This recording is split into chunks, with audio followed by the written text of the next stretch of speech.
Piling mo yung batang inuutos-utusan, pinaglalampaso, pinaguhugas ng pinggan, mga kawawang bata yan. Hindi ah. Alam mo natututunan ng mga batang yan? Obedience. Alam mo natututunan yan? Maging maliksi, maging malakas. Ang tunay na kawawa is yung mga batang binibaby.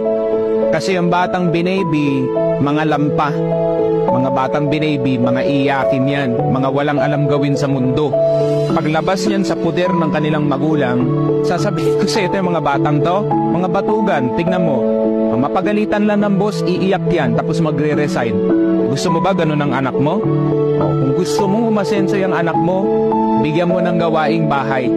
Matinding pundasyon yan para makatikim ng tunay na buhay yung batang yan. Mamili ka, malakas na bata or mahina. O ikaw, kapwa magulang ko, ikaw ang pipili niyan. Bibihin mo, lampay ang anak mo. Turuan mo ng tunay na buhay, aasenso yan.